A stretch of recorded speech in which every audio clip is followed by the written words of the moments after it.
This is Henderson. Henderson is a man. He's the only man that has ever made art before. This is Henderson's boss, the first man to ever want a handmade, visually appealing object to look at.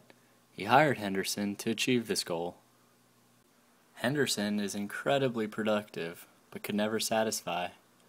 All Henderson ever wanted was a little gratitude for his creations, but his boss never seemed to appreciate his work. Although Henderson's boss never valued his work, he wasn't discouraged and continued working diligently. Every piece Henderson made was presented to his boss, and every time his boss criticized him for it. Henderson! Henderson, this is by far the worst image I've ever seen. Get back to work and fix it. Okay, sir. Right away, sir. This happened routinely to Henderson. Henderson, have you listened to me at all? This piece is even worse than the last one. Fix it. I'm sorry, sir. Right away, sir. Time after time.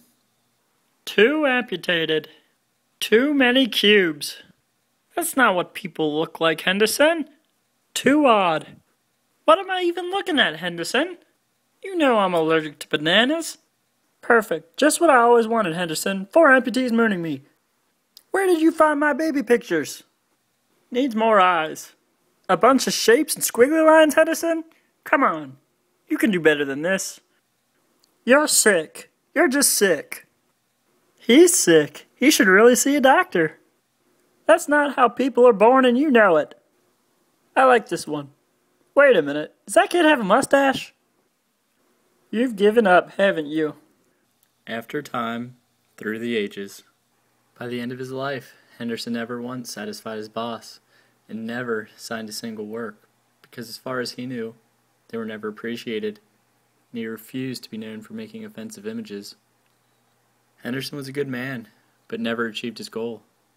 During his lifetime, that is. The city Henderson worked in had a terrible economic crisis, and everyone migrated to more lucrative areas. As time went on, the city became desolate, weather-beaten, and eventually became a lost city. The interesting aspect of Henderson's studio was that he was incredibly paranoid and set traps throughout the building. Few discoverers found the building, but the more impressive of them overcame the traps and left with as much of Henderson's work as they could carry. The world started seeing art, and the art world began to thrive as more explorers discovered Henderson's works. The reason the art world thrives today is because Henderson never signed his own work. This allows the world to see his works as being from a variety of origins in order to attach more significance to each work. In the end, it seems that Henderson has fans all over the world and single-handedly created a subculture. Whether he knew it or not, he achieved his goal.